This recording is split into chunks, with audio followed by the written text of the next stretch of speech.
On peut bonjour, ravi d'être parmi vous aujourd'hui. Merci à Younes et au centre, au conseil consultatif des Marocains à l'étranger de m'avoir invité pour modérer, présenter un ami, un frère, un grand auteur qui est Rachid Benzine. Merci d'être nombreux. Merci à nos amis qui viennent de Casablanca ou de Marrakech. Merci d'avoir choisi ce profil. Je ne suis pas écrivain, je ne suis pas littéraire. Je viens du monde de l'entreprise. Je viens du monde de l'enseignement supérieur de management. Mais j'ai eu le plaisir et la chance d'avoir connu Rachid il y a peut-être 25 ans. Parce que nos chemins se sont croisés il y a quelques années grâce à l'un de nos maîtres. Et donc pendant au moins une vingtaine d'années, nous avons beaucoup travaillé. On vous dira tout à l'heure. Et on a beaucoup travaillé ensemble sur un des combats de Rachid Benzine qui est le mien. Et donc aujourd'hui, je suis content Rachid. Voilà, je suis venu spécialement de Marrakech pour faire cette présentation. Et Rachid n'a pas besoin de moi pour vous le présenter, mais quand même, je vais le faire aujourd'hui sous un autre angle, parce que devant moi, un grand islamologue, hermeneute. J'aime bien ce côté de Rachid, de philosophe et d'historien des religions. Et j'ai donné comme titre de cette présentation Transformer la rigueur de l'exégèse en la grâce de la littérature. Voilà. Voilà. Je l'aime tellement qu'il a fallu que je trouve une formule pour allier exégèse coranique et vraiment grâce littéraire, parce qu'en lisant Rachid, je la retrouve. Donc longtemps connu pour sa rigueur scientifique, Rachid Benzine a réussi à transformer une matière érudite et souvent aride en une émotion universelle. Mais c'est aussi sa capacité à ne pas sacrifier la profondeur intellectuelle sur l'autel de l'émotion qui définit son style littéraire actuel. Rachid est un auteur prolifique dont l'œuvre se divise pour moi en deux grandes périodes. La première période où je t'ai connu, l'islamologue, l'hermeneute, l'historien, le philosophe des religions entre 1998 et 2016, je dirais 15-16, parce que Nour était pour quelque chose. La voix, Nour, la lumière, mais c'est quand même le nom qu'il a donné à son premier personnage de roman, consacré à l'islamologie, cette première période, et au dialogue interreligieux. D'ailleurs, grâce à Rachid, j'avais découvert le dialogue interreligieux en France avec mes étudiants. Je me rappelle, c'était en 2004-2005. On en parlera peut-être tout à l'heure en lien avec la littérature. Et une deuxième période de 2015 à 2000, ou 2016 à 2026, donc 10 ans, que Rachid, cette période centrée sur la fiction et l'exploration de l'intime par les romans et par les récits.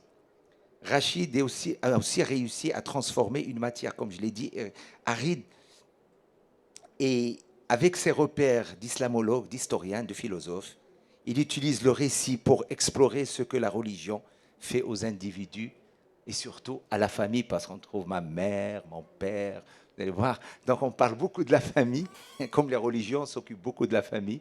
Donc Rachid, à travers le roman, il va s'occuper beaucoup de la famille. Je rappelle, concernant Rachid, cette capacité à ne pas sacrifier la profondeur intellectuelle sur l'autel de l'émotion qui définit son style actuel. C'est cette mue intellectuelle que j'ai vécue personnellement avec Rachid, une mue intellectuelle fascinante pour moi, surprenante, percutante, ainsi que cette production littéraire impressionnante depuis 2015, Lettre à Nour, ou bien Nour, rappelle-moi. Nour, pourquoi n'ai-je rien vu venir? Voilà, c'est le premier titre voilà, qu'on a transformé, que les gens de marketing ont transformé en lettre à Nour.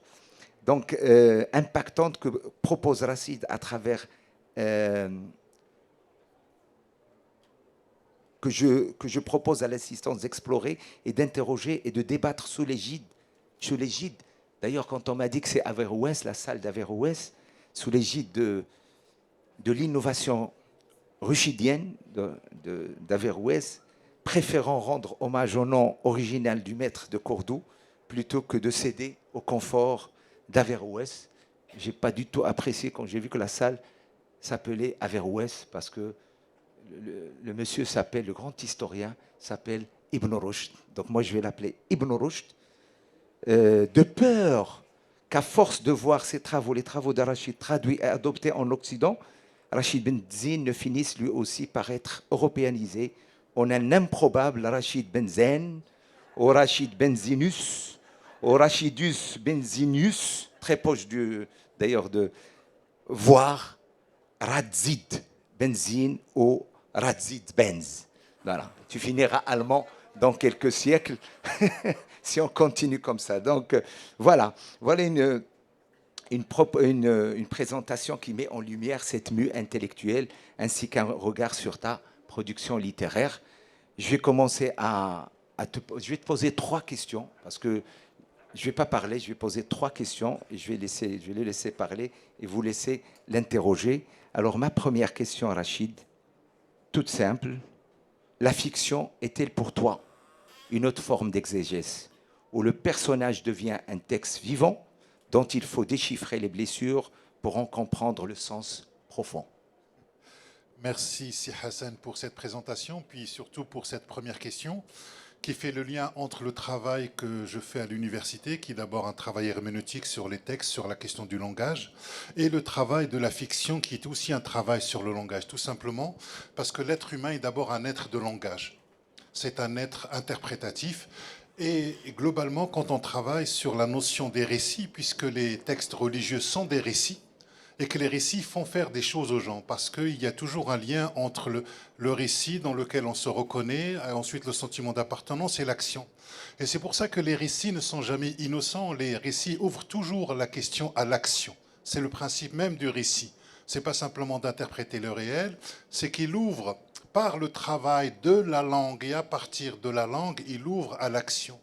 Et effectivement, la question de la fiction est venue pendant que je travaillais tout simplement sur des jeunes hommes et des jeunes femmes qui étaient partis rejoindre Daesh. J'avais travaillé sur les travaux, en tout cas sur un certain nombre de discours de Daesh.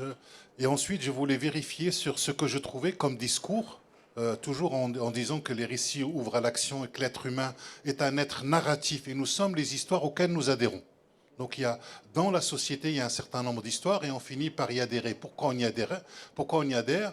Et donc il faut prendre ça véritablement très très au sérieux parce que ça ouvre à l'action et on s'est retrouvé avec des Européens, des Américains, des Africains qui d'un seul coup sont partis rejoindre Daesh. Donc ça montre bien la force du récit et même de la représentation. Et pendant que j'étais en train de faire ce travail-là en France avec des détenus, ce qu'on appelle des djihadistes, femmes et hommes, en France et en Belgique, arrive le phénomène du Bataclan, c'est-à-dire le 13 novembre 2015, où il y a un phénomène d'explosion dans la société française, puisque au Bataclan meurent plus de 100 personnes, et d'un seul coup, là, on le voit bien aujourd'hui, parce que ça s'est amplifié, l'analyse rigoureuse que les sciences sociales ou les sciences humaines peuvent amener pour tenter de comprendre la complexité du monde ou de donner à comprendre, ne passait plus. Vraiment, et vous le voyez bien aujourd'hui, c'est très intéressant parce qu'on part toujours du principe que l'être humain est un être rationnel et que la raison, en fait, plus de rationalité va nous amener plus de lumière. Or, on oublie, il y a quelque chose qui est fondamental, c'est que l'être humain, c'est d'abord et avant tout un être narratif et émotionnel. Et que vous pouvez apporter toutes les preuves que vous voulez sur l'immigration, sur la question de l'islam, il y a quelque chose qui n'opère plus. Ouais, donc, retenez ce mot-là, l'idée que ça n'opère pas. Le langage n'opère pas. À partir du moment où la rationalité trouve globalement ses limites pour tenter de comprendre les choses, quand je vous dis ça, c'est la même chose en France, c'est-à-dire que vous pouvez apporter toutes les preuves que la France est un pays qui accueille le moins d'immigrants, qui a le moins d'immigrés, tout ce que vous voulez d'un point de vue empirique, d'un point de vue rationnel, les études, ça n'enclenche pas du tout sur une nouvelle réalité. Donc, lorsque nous faisons ce type de travail, au bout d'un moment, on va se dire, mais pourquoi les faits n'engendrent plus de choses sur le réel? pourquoi les faits sont de plus en plus discutés. C'est-à-dire qu'Aristote, sur la question du doute, c'était un doute salutaire pour avancer, mais aujourd'hui, la question du doute devient une espèce de fermeture. Donc les faits, on ne croit de moins en moins aux faits. À partir de ce moment-là, globalement, moi, ce qui m'intéresse, c'est l'action. Et tout ce que je découvrais sur le terrain, à partir de ces jeunes, sur cette question du récit, je me suis dit, bon voilà, il fallait trouver une autre forme. Et c'est là où j'ai trouvé la forme littéraire, la forme épistolaire, et ensuite ça va donner l'être à nous. Et je me suis rendu compte de la puissance de la fiction. C'est ça qui est très intéressant. La puissance de la fiction dont on pourra en parler, puisque le dernier roman, c'est sur un libraire à Gaza, c'est exactement le même phénomène. C'est-à-dire qu'au fur et à mesure, dans beaucoup de sociétés, l'espace de discussion se rétrécit de plus en plus. D'ailleurs, les gens, ils sont souvent dans ce qu'on appelle la polémique. C'est-à-dire que globalement, ce que je dirais, c'est que c'est intéressant entre le dialogue et polémos. Le dialogue, pas d'un point de vue de la signification, au point de vue d'un geste, tout simplement parce que les mots, ce sont d'abord des gestes avant de signifier. Lorsque vous prenez par exemple le mot dialogos, c'est à la fois traverser et le logos qui est le fait de mettre ensemble des choses pour pouvoir les traverser ensemble, parce que tout seul, vous n'auriez pas pu rapporter tout cela.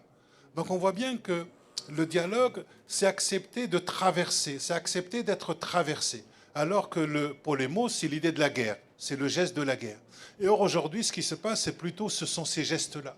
Et toute la question pour moi, c'est comment, à l'intérieur de ces espaces qui se rétrécissent de plus en plus, je vais trouver un espace pour réouvrir la possibilité d'un dialogue là où ça devient de plus en plus difficile. Et c'est là où la fiction, je me suis rendu compte à la fois de la richesse, de la forme, je dirais, littéraire, de ce qu'elle peut, ouvrir, d'abord en tant que lecteur, parce que ça nous permet de nous identifier. Deuxièmement, ça vous permet de suspendre toutes vos références et de rentrer dans un monde, et ensuite d'être bouleversé par ce texte-là. Et c'est là où je trouvais globalement le même travail que j'avais sur le Coran, qui est d'abord un travail sur la langue, je dirais, qui entre en confrontation avec les représentations ordinaires et qui permet d'ouvrir un autre monde à habiter. Tu me disais tout à l'heure en arrivant au salon que la fiction crée parfois des effets de la réalité. Ah oui, oui. Je me suis rendu compte que la fiction est le chemin le plus court vers le réel. C'est-à-dire que soit nous allons utiliser nos catégories de pensée en sociologie, en philosophie ou en anthropologie, peu importe, qui sont un travail absolument nécessaire, hein. Mais en fait, nos travaux ont de moins en moins d'impact sur le réel. Et on se rend compte que justement, la fiction, elle a cette capacité, globalement, de pouvoir créer le réel. Et on ne peut pas aborder le langage religieux sans parler de la fonction de la fiction. Parce que justement, le religieux va travailler sur la langue pour donner à voir le réel autrement.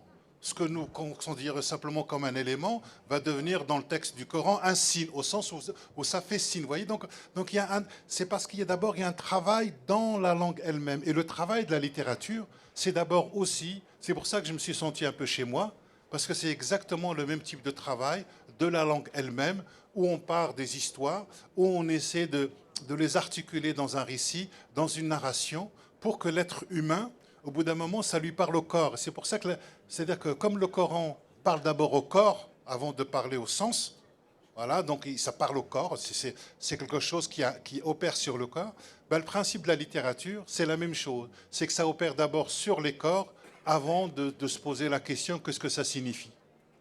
Et justement, en parlant de ça, tu me facilites le passage à la deuxième question. Cette mue vers le roman et les récits est-elle une manière d'atteindre justement cette vérité anthropologique que la rigueur de l'essai scientifique ne peut qu'effleurer, comme tu viens de le dire, ne peut qu'effleurer en transformant les concepts de, par exemple, de filiation et de transmission en expérience sensible? Oui, oui, ben, Est-ce que c'est ça?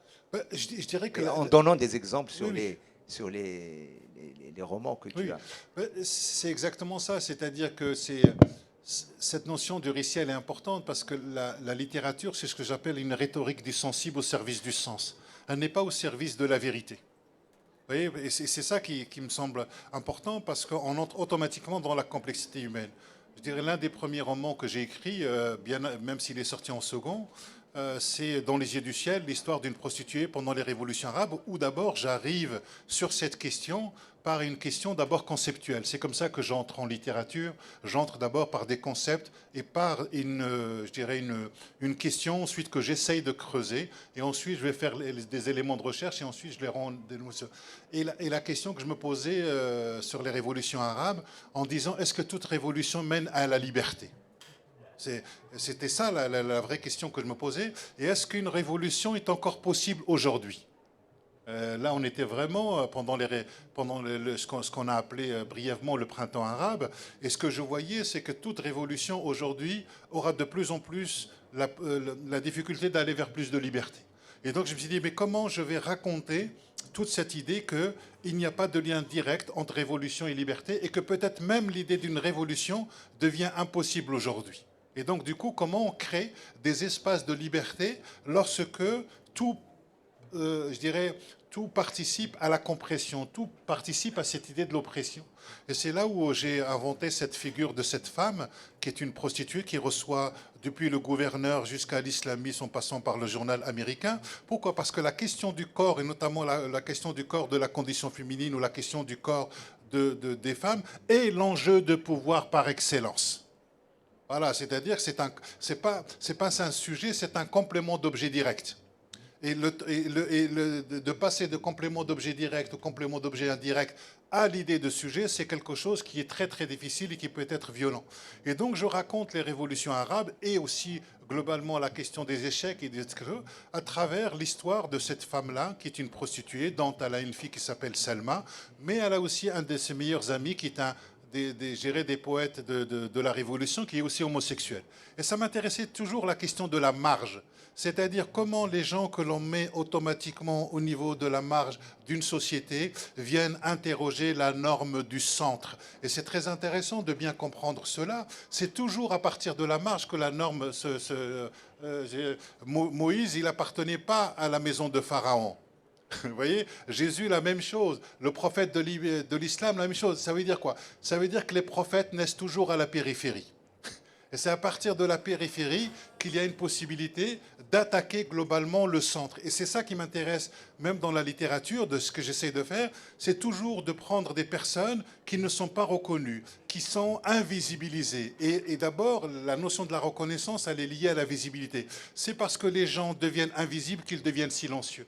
Et c'est pour ça que j'ai attaqué la question des silences des pères, après avoir attaqué globalement ainsi par les mamères, de dire, c'était très intéressant pour moi, parce que d'abord je travaillais déjà cette question-là, et au niveau du mondial, c'était très intéressant de voir ça, c'est-à-dire que lorsque les Marocains sont arrivés jusqu'en demi-finale, ils ont été reçus par Sa Majesté, et on voit les mères et on voit les joueurs, les pères sont les grands absents de cette histoire. Et je me suis posé la question, comment une société organise elle-même ses propres silences? Comment une société organise, je dirais, elle-même cette propre invisibilisation? Et donc, il y a toujours cette idée du visible et de l'invisible, et de savoir qu'est-ce que ça produit absolument de cette manière-là. Et moi, la question des silences m'intéresse pour ça. C'est-à-dire, qu'est-ce qui fait qu'un groupe ne peut pas avoir accès à la parole? Qu'est-ce qui fait que lorsque vous dites quelque chose, la norme et le centre entendent autre chose? Vous voyez, donc c'est comme si lorsque vous arriviez, parce qu'on a eu ça en France, lorsque vous êtes noir, arabe, musulman, peu importe, lorsque vous arrivez dans l'espace public et médiatique, vous êtes déjà saturé. Il y a déjà une saturation du sens. Vous voyez, vous êtes parlé avant que vous nous preniez globalement l'idée de la parole. Et en allant sur cette question de l'intime, et dès que vous passez par l'intime, ça devient politique.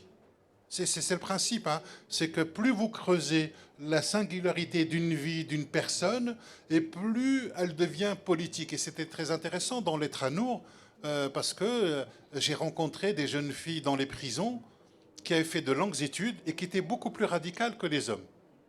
Beaucoup, beaucoup plus radicales. Et c'est pour ça que dans Lettres à Nour, je mets un père qui est philosophe, qui a donné tous les rudiments critiques à sa fille, la liberté, la démocratie, et qui, au nom de ces mêmes valeurs, va rejoindre Daesh et retourne, toutes ces valeurs contre son père. Voilà, donc c'est aussi la question de la transmission, de la question de la rupture, de la question que ce que nous faisons de cette terre.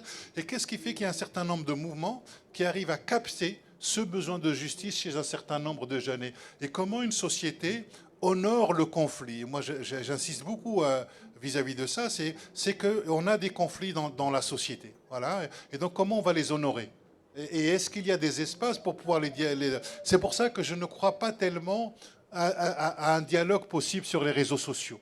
Je n'y crois pas parce qu'il y a quelque chose qui manque, qui est que ce que Lévinas appelle le visage.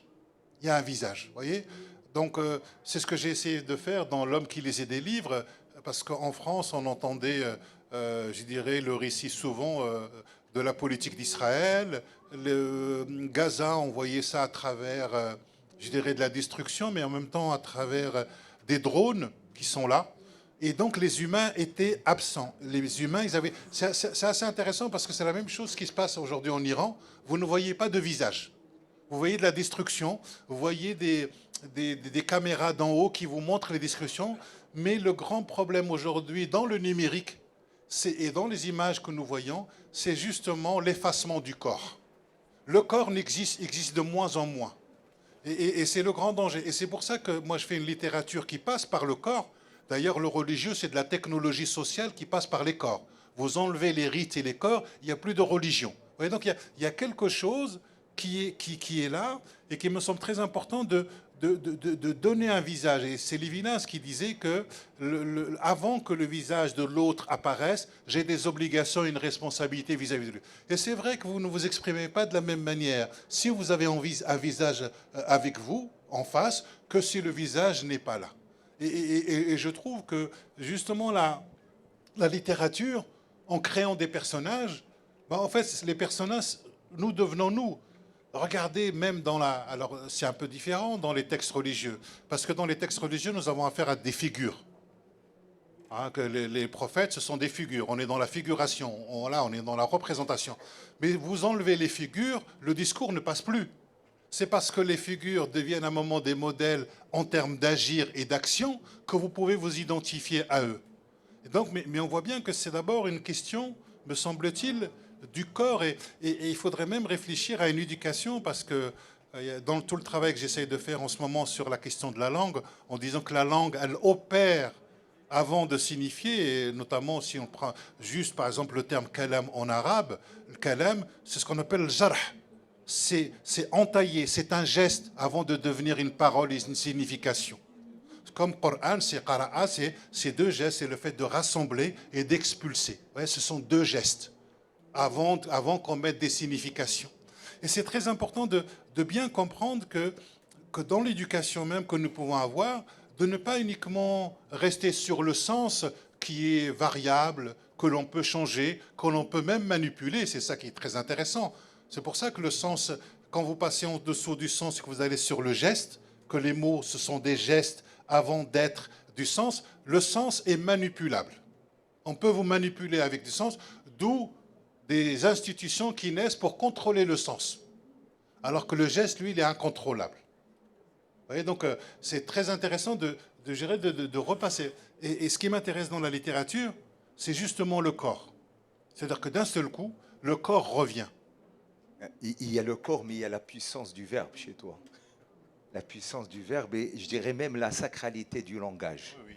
Pour utiliser le mot, oui, oui. Hein, un mot religieux, Oui. la sacralité du langage. Parce que dans tes romans, de Nour jusqu'à L'homme qui lisait des livres, tes livres accordent une place centrale à la puissance du verbe et à la littérature comme acte de résistance. Ah oui. Mais non, mais tu as raison. C'est-à-dire que pour moi, en fait, ce que je voudrais dire, c'est qu'est-ce qui nous lie tous ensemble là aujourd'hui? Ce qui nous lie ensemble, c'est le langage et la parole.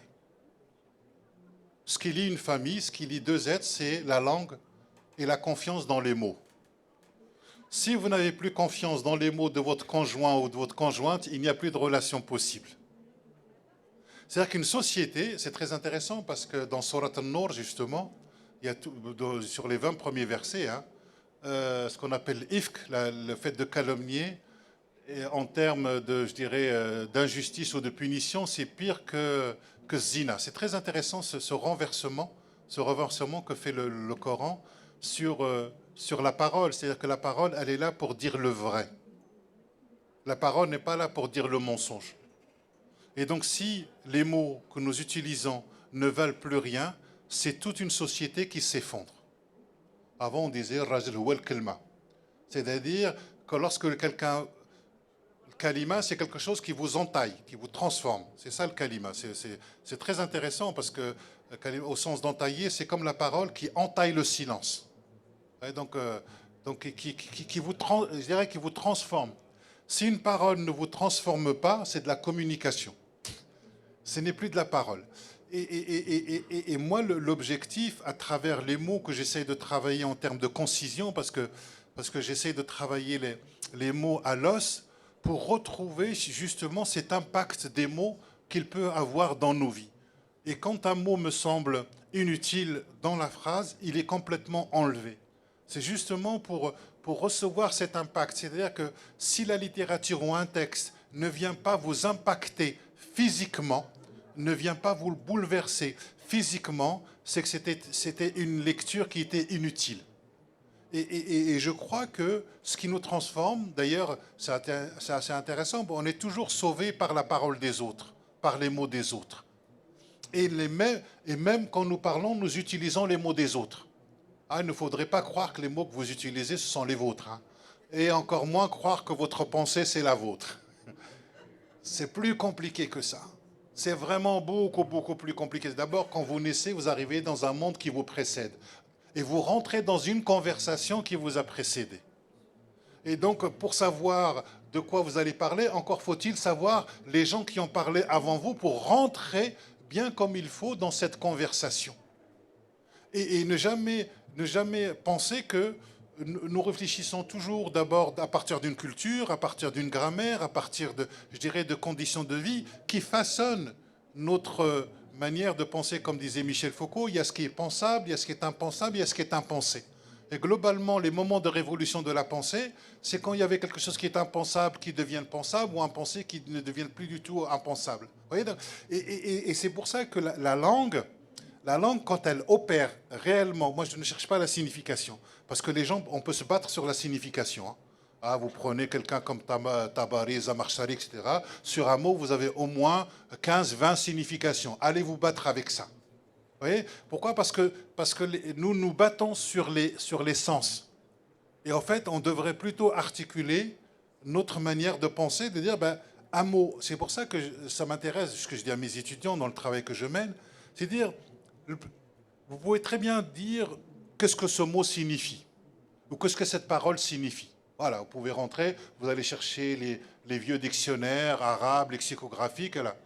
Ça, mais pour moi, quand on fait qu'est-ce que ça signifie, on est déjà au premier étage. Mais il y a quelque chose qui se passe au rez-de-chaussée, c'est que le mot, il a déjà opéré, et que la signification, elle arrive déjà trop tard. Et en fait, nous passons notre temps à nous battre, et même c'est le principe des idéologies, sur de la signification. Et moi, ce qui m'intéresse, c'est le langage qui va globalement avoir un impact sur le corps. Voilà, et la question du corps, elle est très très importante parce qu'une société, c'est un ensemble de corps. Je disais tout à l'heure, quand le corps il disparaît, ben en fait, comme avec les réseaux sociaux, en France, on en avait cette discussion au commissariat au plan, et je leur disais, vous savez, le monde de demain, il va être entre, je dirais, deux groupes. Il y a les riches qui vont mettre leurs enfants à l'équitation, aux échecs, à des sports qui demandent où le corps est là. Voilà. Puis les classes populaires qui, elles, n'ont pas les moyens, vont mettre leurs enfants devant l'écran. Ben, ça ne produit pas du tout le même type de connaissances. Des choses qui passent par le corps et des choses qui passent uniquement par l'écran et par le sens, c'est peut-être, me semble-t-il, le problème. C'est pour ça que j'ai investi la fiction, parce qu'elle m'a donné un autre langage que le langage scientifique. En fait, je peux très bien avoir le langage scientifique à Sciences Po Paris avec mes étudiants, etc. Oui, mais après. Et globalement, ce qui m'intéresse, c'est globalement la transformation de la société ou la transformation des lignes que nous pouvons mettre en place. Tu as pu réenchanter le monde avec ce style romanesque, mais quand même, grâce à une grande familiarité avec le style poétique coranique. Oui, bien sûr. Ben, vous savez, on le voit. Vous savez, moi j'ai grandi au Maroc, je suis parti ici à l'âge de 7 ans. Et quand on allait à l'école, mon père, il nous faisait apprendre le Coran. Ensuite, il nous faisait laver ce que nous avions écrit sur le lawh, etc. Et le mak natan shorbo. Donc en fait, j'ai bu des litres et des litres du Coran. Donc je suis imbibé de ça, vous voyez. Donc et en allant là-bas, c'est vrai que l'aspect poétique m'a beaucoup touché. Mais au-delà de l'aspect poétique, moi, ce qui me touche dans les textes religieux, mais pas uniquement le Coran, la Bible ou les Évangiles, c'est leur capacité à créer du commun. C'est-à-dire que quand vous regardez les textes religieux, la grande question du texte religieux, c'est comment on fait pour tenir ensemble. C'est ça la vraie question. Vous pouvez vraiment toute la trouver, même toutes les prescriptions juridiques, etc. C'est comment on fait pour faire tenir une société. Vous voyez, donc, et c'est quelque chose, c'est de la gestique, c'est-à-dire que c'est des gestes. Hein. Mais comment réenchanter le monde par le récit, même dans des périodes de chaos? Tu l'as fait avec Lettre à Nour, c'était la révolution du printemps arabe, pardon, et avec l'homme qui lisait des livres en plein chaos à Gaza. Comment tu fais ça? Comment tu y arrives? D'abord, des effondrements dans l'existence, il y en a toujours eu. Donc ça, c'est pas quelque chose de nouveau. Vous voyez, donc voilà. Maintenant, ce que j'ai envie de dire, c'est que si je regarde le religieux est toujours né dans des contextes de crise. Toujours. Et d'ailleurs, nos textes portent en eux-mêmes les crises. C'est-à-dire ils ont tout mis ensemble. Donc la crise, elle est déjà à l'intérieur du texte. C'est-à-dire que comme si fondamentalement, ce qui fait l'être humain, c'est d'abord la question de la crise. Et c'est comment on fait pour tenir ensemble. Et en même temps, dans une espèce de confiance dans la langue elle-même. C'est-à-dire qu'il y a toujours une possibilité par la langue d'ouvrir d'autres espaces. C'est pour ça que ça m'intéresse le travail sur la langue, c'est qu'elle donne à voir le réel autrement. Et comme ce libraire à Gaza qui résiste par les mots. Parce qu'on pourrait se dire, face aux effondrements, il perd tout, à quoi ça sert de lire? Et pourtant, il fait ce geste-là, qui est peut-être le geste le plus radical.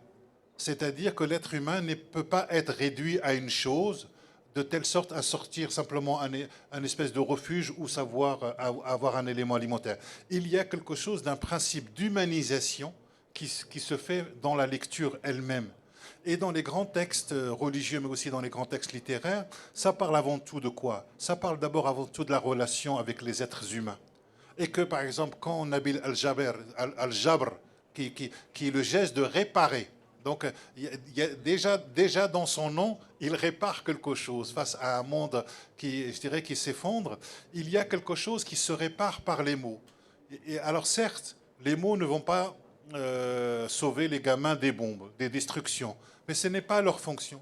La fonction des mots, c'est justement comment rester humain et résister intérieurement quand tout le monde entier participe à votre déshumanisation. C'est ça le rôle de la littérature. C'est ça le rôle justement de la résistance par les mots. Et quand on voit même, je dirais, les discours prophétiques, ça n'a pas été quelque chose de facile. Mais c'est des paroles, c'est ça qui est assez intéressant, c'est que quand on traverse des moments de crise, il y a toujours des paroles qui nous ont nourri un moment, qui nous permettent un moment de pouvoir résister. Et c'est pour ça que j'insiste beaucoup pour dire que l'être humain, c'est d'abord un être de langage. Il y a des mots qui peuvent nous blesser, puis il y a des mots qui peuvent nous encourager. Il y a des mots qui peuvent nous ouvrir des perspectives. Et ça, c'est le travail de la langue elle-même qui permet, en travaillant même sur la langue avec toute la virtualité qu'elle peut poser, d'ouvrir. Par exemple, si je vous dis que le terme kafara, c'est d'abord recouvrir. C'est un geste. Et que c'est le même geste du paysan que de la nuit qui recouvre, de Kofr bin Ni'ma. C'est le même geste. Ce n'est pas des sens différents, c'est un même geste. Oui, donc le fait de revenir à un travail qui vient casser les représentations des significations réouvre automatiquement, me semble-t-il, la possibilité de travailler. C'est pour ça que je suis très sensible à ceux qui travaillent la langue, parce qu'ils ouvrent des choses dans la langue qui sont archivées et qui nous donnent à voir le monde autrement. Et on ne peut pas changer le monde et on ne peut pas agir dans le monde si d'abord on ne voit pas d'abord le monde autrement. Et c'est Ricoeur qui dit on passe du texte à l'action en passant par l'imagination. Et c'est parce qu'il y a de l'imagination qu'il y a une possibilité d'enclencher une nouvelle réalité dans Et le tu as monde. réussi à faire en sorte que les gens revoient autrement le chaos à Gaza à Oui. travers ce dernier livre. Comment tu lis le succès qu'il a eu ce livre-là? Parce que il est traduit à combien de langues maintenant? 20. 20 langues. Et d'ailleurs, il y a la traduction arabe que je signerai tout à l'heure à 16 h en C41. C41, 16 heures, la version arabe du dernier roman. Ben- Dernière question, c'est ma dernière question. Après, on donne la parole. Ben, c'est le même problème, c'est-à-dire que ce que je voyais en France, je voyais que par exemple que le récit palestinien n'était pas accessible et que lorsque certains manifestaient pour Gaza, ils pouvaient se retrouver au commissariat. Et qu'ensuite, lorsqu'il y avait un débat, il y avait une espèce d'injonction comme ça, c'est-à-dire il fallait vous définir comme en n'étant pas antisémite, qu'en n'étant pas contre Israël, etc. Alors que les gens qui étaient pro-israéliens, on ne leur demandait pas globalement tous ces prérequis pour pouvoir parler. Et je me suis intéressé à la question suivante, c'est qu'est-ce qui fait qu'une grande partie du monde entier accepte un consentement sur la violence des corps palestiniens? Qu'est-ce qui fait qu'à un moment, il y ait ce consentement global? Voilà. Et ensuite, je me suis dit, mais qu'est-ce que c'est qu'un homme bon pendant la guerre? C'est vraiment les deux questions que je me suis posées. C'est-à-dire, comment on fait pour résister lorsque vous avez tout perdu? Comment vous faites pour garder cette dignité-là? Et c'est là où je suis parti d'abord de cette photo de ce libraire qui s'appelle Mohamed Aziz à Rabat, que j'ai transposé à Gaza pour justement qu'il puisse, avec un journaliste qui vient à Gaza pour prendre cette photo, et le libraire l'invite d'abord à écouter son histoire, parce que je voulais aborder à la fois notre rapport à l'image, qui fait que nous arrivons à nous émouvoir devant une image, mais au bout de la troisième, de la quatrième, de la cinquième, il y a une espèce d'anesthésie. C'est-à-dire qu'on voit tellement d'images, de violence que ça n'opère plus. On finit par s'habituer. C'est ça le problème, c'est la banalité des images. Voilà.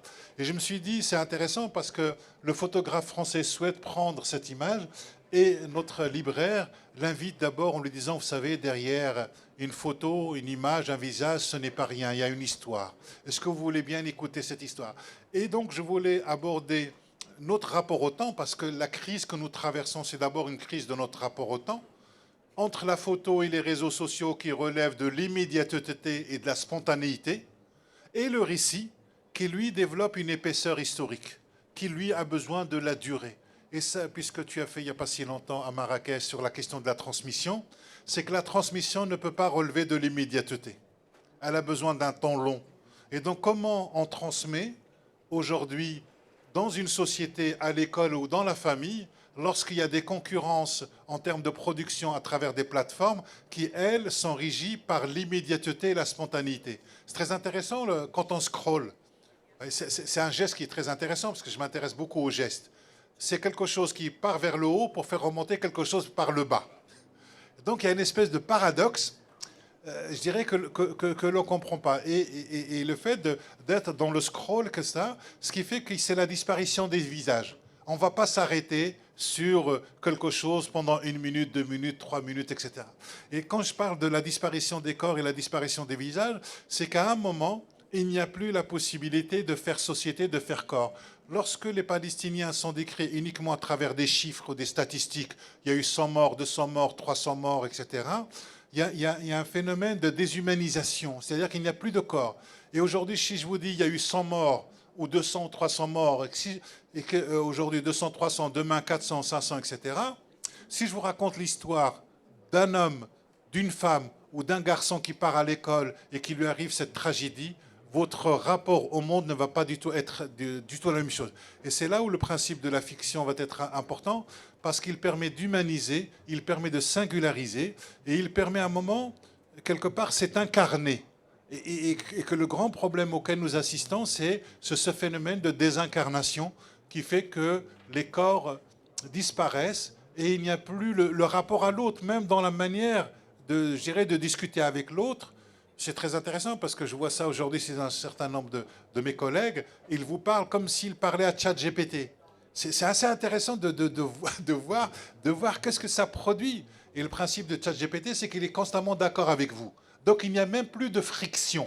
Alors que le dialogue suppose justement cette idée je dirais de friction. Et la littérature va vous faire rentrer dans des personnages qui parfois sont très très mauvais. Et puis au bout d'un moment, ils vont faire un geste qui va vous étonner, un geste de bonté ou de beauté, et d'un seul coup, le paradoxe, les contradictions de l'âme humaine se retrouvent. Et c'est pour ça que j'aime les romans, parce qu'ils participent à la construction du sens plutôt qu'à l'idée de la construction de la vérité. Voilà. Rachidus Benzinus a pu allier hein,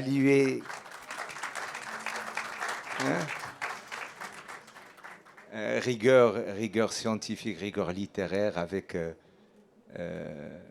la littérature. Donc je te remercie. On nous reste 20 minutes pour le public, comme je l'ai promis. On va prendre combien de questions? Des questions. Il y a que des interventions. Des questions. Des questions courtes, s'il vous plaît. Comme ça, on donne la possibilité. Est-ce qu'il y a quelqu'un pour faire circuler le micro? تفضل سيدي. غادي نعطيو شكون اللي جالس اللور بغى اللور اللوراني هو اللي اللور بزاف هو هذا السيد. Comme ça, ceux qui sont derrière, Thomas, vous avez d'abord le privilège d'être devant. Eux, ils vont avoir le privilège de poser la question en premier. Tu vois?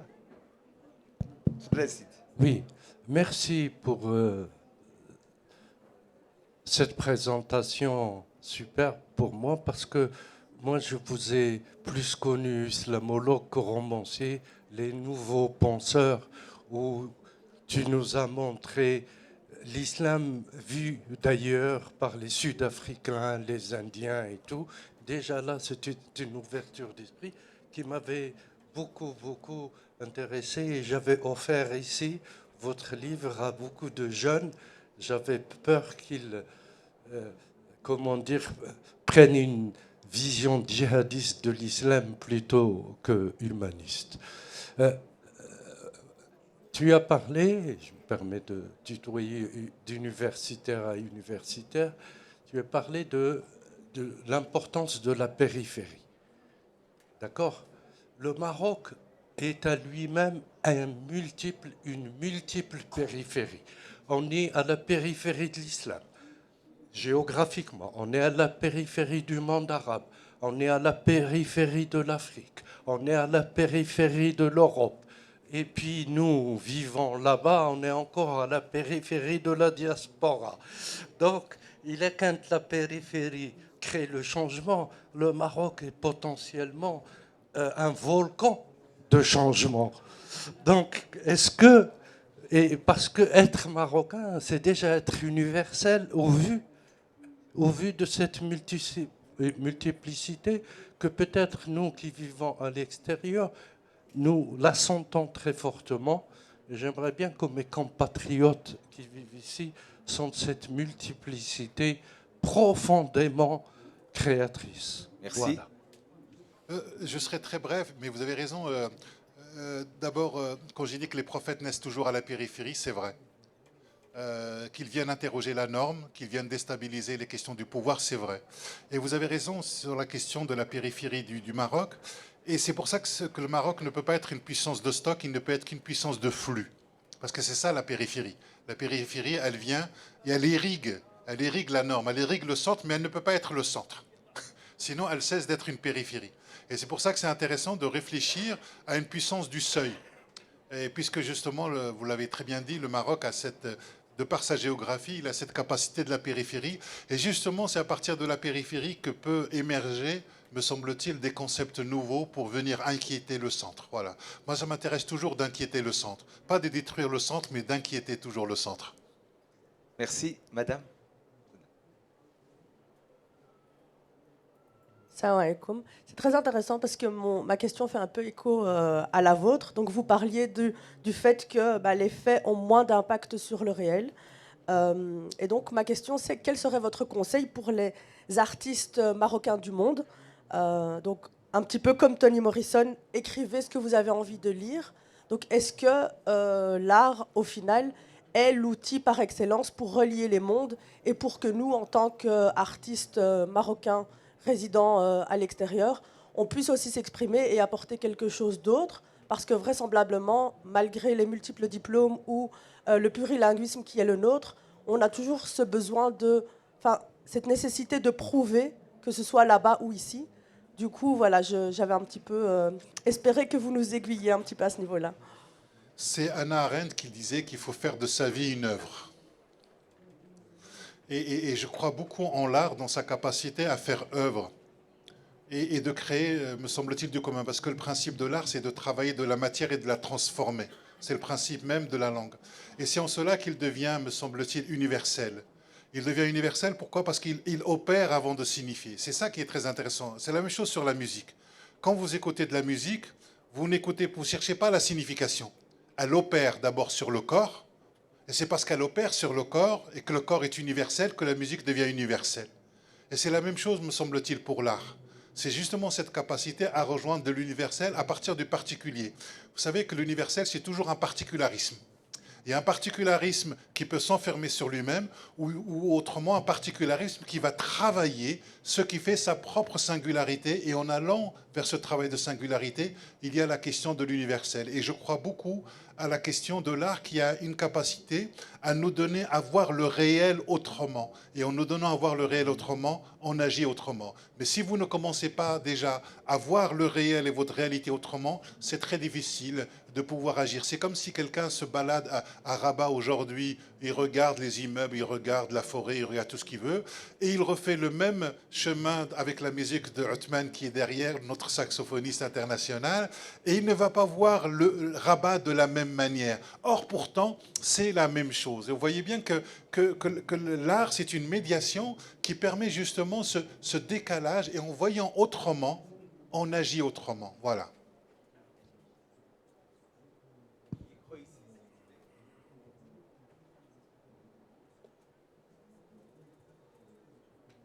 Merci beaucoup, Rachid. Merci, Monsieur Hassan. Moi, j'ai juste une question, voilà, directement. Nous sommes des êtres des par-lettres, en psychanalyse. Alors aujourd'hui, je voudrais, entre la langue des origines, celle de l'exil et celle du monde numérique, où se situe aujourd'hui, selon vous, la possibilité d'une parole profondément humaine, Rachid? Je crois qu'il y a une possibilité d'avoir une parole profondément humaine lorsque les gens se rencontrent, comme ici, de partager ensemble, d'aller voir une pièce de théâtre, d'aller voir un festival, je dirais, de cinéma, puisque celui d'archéologie qui est là avec Khadija va avoir lieu, et je vous invite vraiment à aller le voir. C'est le fait d'être ensemble, je crois, qui manque aujourd'hui. C'est très intéressant, je vais vous dire simplement ce qui se passe un peu en France, parce que je suis dans une commission qui réfléchit sur les modes de vie des Français dans 30, 40, 50 ans. Et en fait, il y a une femme qui est venue sur les modes de vie, et elle nous disait, vous savez, les modes de vie des Français aujourd'hui, ça va s'accélérer, ils reposent sur 3 choses. Liberté, propriété, intimité. C'est pas liberté, égalité, fraternité, c'est liberté, propriété, intimité. Et quand on demandait aux Français quels sont les lieux où vous vous sentez en sécurité, ils disent à la maison et dans la voiture. C'est très très intéressant, c'est-à-dire que l'espace familial est devenu l'espace d'intimité sur lequel on va investir de plus en plus. C'est très intéressant, même les tatouages, c'est-à-dire que parfois, faute de transformer le monde, on veut transformer son corps. Vous voyez, et c'est là où, à mon avis, il ne faut jamais renoncer, me semble-t-il, à transformer la société. Et ça, c'est l'élément le plus politique, parce que c'est être ensemble, malgré le fait qu'on ne puissions pas partager certaines choses, me semble-t-il, ensemble. Or, aujourd'hui, le grand danger, c'est qu'il y a beaucoup de gens qui commencent un peu à se retirer, tout simplement parce qu'ils ont le sentiment que quoi que l'on fasse, on ne peut pas changer la réalité. Et quand vous êtes dans ce type de discours, quoi que nous fassions, on ne peut pas changer la réalité, vous avez ce que j'appelle des discours virilistes, qui sont soit politiques, soit religieux, qui prétendent redonner de la puissance aux gens. Voilà, donc, et toute la question du discours politique et du discours éducatif et artistique, c'est dans quelle mesure il réouvre la puissance d'action des gens. Et je trouve que c'est l'élément sur lequel nous devons tous travailler. Madame Sfer.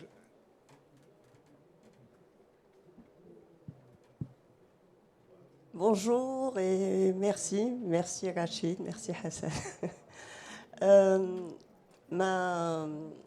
J'ai écouté des références aux textes religieux, des textes à Ricoeur, à Hannah Arendt, et j'ai entendu des références à la psychanalyse sans qu'elles soient nommées. Je citerai Lacan qui dit que l'inconscient est structuré comme le langage. Lacan pour qui le signifiant est beaucoup plus important, comme tu l'as souligné, que le signifié ou les significations. Donc un petit peu ma question, c'est quelle est la place des concepts psychanalystes dans ton cheminement, d'un côté, et d'un autre côté, je me pose la question, est-ce qu'il n'est pas venu le temps de l'appropriation des concepts psychanalytiques par un large public d'un côté. Et moi-même, j'ai travaillé sur les processus psychiques dans la création artistique et j'ai fait un gros chapitre qui s'intitule « Ça passe par le corps ». Le corps étant le passage du sensible, si je puis dire les choses ainsi. Merci.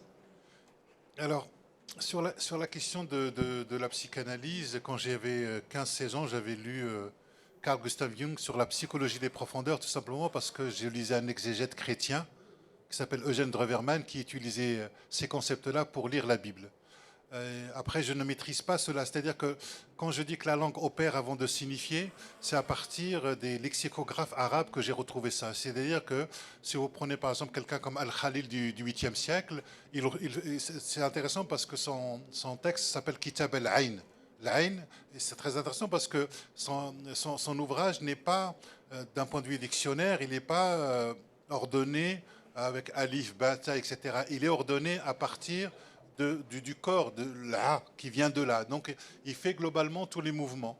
Mais simplement, en fait, il a cette intuition géniale, d'ailleurs, c'était aussi un musicien, il a cette intuition géniale que la langue a à voir avec le corps. On est au 8e siècle. Simplement, ce qu'il fait remonter, il fait remonter plein d'anecdotes de vie, mais il n'y a pas un usage, il cherche aussi le sens. C'est-à-dire que même Lacan ou Freud, ils sont dans le régime du sens. On cherche à comprendre le sens. Voilà. Moi, ce que je dis, c'est que il y a un en deçà du sens qu'on appelle le geste. Voilà. Que les racines eux-mêmes, ce sont déjà des gestes archivés. Voilà. Et c'est pour ça que la question du corps m'intéresse. C'est à partir de là, et c'est à partir de là que je lis, que ce soit le Coran ou la littérature, à partir de ces éléments-là aujourd'hui. Voilà. S'il vous plaît, ici. Bonjour, merci pour toutes ces analyses autour du corps et de l'effacement. C'est surtout ça qui m'a un peu interpellée parce que c'est quelque chose qu'on retrouve beaucoup en France. Enfin, moi, je vis en France et je travaille en France en tant que réalisatrice de films. Et ça me rappelle un peu l'effacement des corps, justement, des personnes racisées dans le cinéma et la façon dont justement, on les représente. Alors, on parlait de l'image, vous racontiez que l'image, par rapport à la littérature, n'était pas aussi précise peut-être, ou pas, mais en pratiquant l'image, on voit en fait que c'est exactement les mêmes réalités que la littérature. C'est exactement ce que vous racontez. On est sur les mêmes niveaux. Je ne parlais pas du cinéma et du documentaire qui suppose d'abord un grand travail en amont pour arriver à ces images-là. Voilà. Non, je parlais de la consommation d'images à travers les réseaux sociaux, notamment sur Gaza ou sur un certain nombre de guerres, où finalement, à force de voir ces images-là, ça crée quelque chose comme une anesthésie. On n'a plus envie de les voir parce qu'elles nous font mal et ensuite on se sent complètement impuissant. Et donc, toute la question qui m'intéresse, moi, c'est face à l'impuissance des gens pour ne pas avoir le populisme d'un côté ou le fondamentalisme de l'autre, c'est comment on retrouve un autre type de langage qui ouvre à l'action. Et vous avez raison sur la question de l'effacement de ce que vous avez appelé les racisés, et comment aussi des fictions peuvent créer globalement de la réalité. Et ça, c'est vraiment... on parlait du film de Casablanca tout à l'heure, du café, de ce fameux film qui s'appelle Casablanca, qui n'a jamais été tourné à Casablanca. Et ensuite, à l'intérieur, il y a un restaurant qui n'a jamais existé et qui a commencé à exister corporellement à Casa. Donc là, on voit bien que la fiction a un impact sur le réel. Et je trouve que c'est quelque chose qu'on doit investir vraiment de plus en plus, me semble-t-il même, en tant que scientifique, de la place de la fiction je dirais dans nos travaux, parce que cette fiction-là, elle enclenche automatiquement de la réalité. Juste pour terminer, justement, est-ce que ce que vous relevez dans la littérature, C'est jusqu'où on peut aller dans cet effacement et pourquoi il y a réellement cet effacement. Qu'est-ce qu'on fait de cet effacement-là? Sur cette question d'effacement, c'est pour ça qu'on a besoin de réalisateurs, on a besoin d'artistes qui, globalement, nous obligent à regarder sur un angle mort que l'on ne voyait pas. Et de le mettre, de mettre un peu, je dirais, la lumière dessus. Et il y a plein d'avancées. Par exemple, par exemple, en France, il y a eu un massacre en France qui s'appelle le 17 octobre 61. Des Algériens ont été massacrés, ils ont été jetés par-dessus la Seine, etc. Heureusement qu'il y a eu des enfants d'Algériens qui ont sorti ces éléments-là de la mémoire et de l'histoire française. Et c'est parce qu'ils l'ont porté, qu'ils l'ont archivé, qu'ils en ont fait un récit qu'aujourd'hui on peut le commémorer. Et c'est très intéressant de voir, je pense que là c'est la même chose sur le Maroc, il y a plein d'espaces où le Maroc, dans son histoire, garde un silence. Voilà, il y a des espaces, mais toutes les sociétés fonctionnent comme ça. C'est-à-dire qu'elles fonctionnent sur la question de la mémoire, et le principe de la mémoire, elle est politique. C'est-à-dire qu'on va commémorer tel personnage ou tel événement, puis on ne va pas commémorer un autre. Jusqu'au moment, il y a des gens qui, par le travail de la force de l'histoire et de la mémoire, arrivent à raconter un événement, puis d'un seul coup, devient possible dans l'histoire. Mais c'est ce que je disais tout à l'heure, chez Foucault, il y a ce qui est pensable, impensable et impensé. C'est exactement ce travail-là qui me semble important, parce que l'histoire officielle invisibilise toujours à un moment un groupe, je dirais un événement. Mais c'est le travail de l'artiste, c'est le travail même de la littérature, c'est le travail des chercheurs, de pouvoir porter et de résister pour que cet événement existe aussi dans l'histoire d'un pays. Voilà. Alors je voudrais simplement... Dernière question. C'est pas une question, je vais rebondir sur ce que M. Hassan a dit, en parlant du nom de famille de Rachid. Rachid, c'est l'essence. C'est l'essence, et en même temps qui rapporte au geste. Non, c'est zin. Oh. Non, mais c'est pour revenir au sens. Non, mais en arabe, zin, c'est quand même ça compte. Il y a moi, je te parle en français. Il y a mon cousin qui est là, donc attention. Non, c'était de l'humour. Hein. C'est le fils de la beauté. C'est le fils. Ça c'était normal. Il n'y a pas de problème. Il n'y a pas de problème. La grande beauté, même, on pourrait dire. Non, mais je parle parce que. Vous êtes en train de me draguer ou quoi? Non. Non, Rachid, je t'aime depuis très, très longtemps, mais en tant qu'écrivain, tu sais très bien. Ça me touche tout lu beaucoup. chez toi. Mais c'est le geste, parce que toi aussi, tu parles avec beaucoup de gestes. L'essence et le geste, je voulais revenir sur cela. Je me suis trompée, ne parlant pas arabe du tout et ne connaissant pas le sens. Maintenant, c'est encore plus fort pour moi, le sens de ton nom. Merci. Dernière question là-bas, s'il vous plaît. Il vous reste 4 minutes pour respecter le timing que nous avons sur les écrans. Voilà. Alors, mon intervention, c'est juste... Question. Oui, question et provocation. Alors, c'est d'ouvrir une fenêtre sur la théorie et la pratique. Alors, là, je voulais dire avec cette idée de passer à la théorie. Bon, c'est une idée qui sans fin. Alors, c'est de proposer des laboratoires. Ça veut dire des cités, des douars laboratoires. Alors, ça, parce que errer dans la théorie, bon, ça apporte pas des résultats. On n'arrive pas à vivre. Parce que rester dans la théorie, alors, c'est fouiller sans fin. Désolé d'intervenir de cette façon, d'être radical. Il n'y a pas de bonne pratique que de la bonne théorie. Voilà. Et ce qui m'a encouragé, c'est M. Taha Abdelrahman. Il a lancé, bon, j'ai capté une petite phrase de 30 secondes. Et là, bon, l'idée déjà installée dans mon esprit un bon moment, mais j'oserais pas parce que c'est difficile de lancer ce genre d'idée. Alors voilà, je veux laisser M. Benzine ouvrir cette porte et prendre le sujet à ma place. Merci. Sida. Merci Rachid. pour ce beau partage.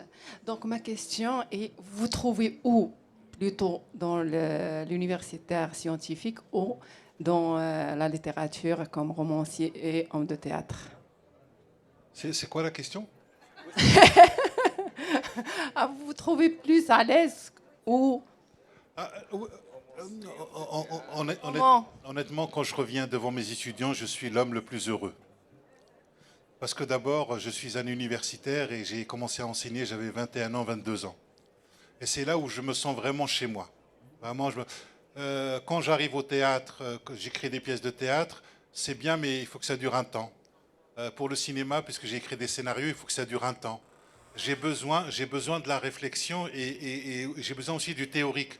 Parce que chez moi, le théorique, c'est ce qu'il y a de plus pratique.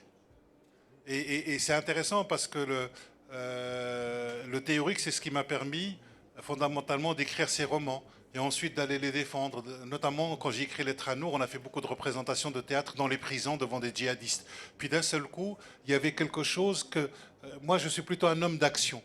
Voilà. C'est-à-dire que j'ai eu un parcours universitaire, mais je suis d'abord un homme de terrain. Et quand je peux allier les deux, c'est ce qui m'intéresse. On a 50 secondes. J'ai juré d'arrêter avant la fin du temps. Et c'est important donc, de tenir. signature du coffret des livres de Rachid Bensin tout de suite dans le stand de A12 du CCME. Je salue la présence de notre ami, mon cher Driss Yazami, président de cette instance, et de ces Younes Ajaraï donc, qui nous font honneur. Kaziz, voilà, et donc c'est l'occasion aussi de signer là-bas, l'après-midi à 16h, la version en arabe.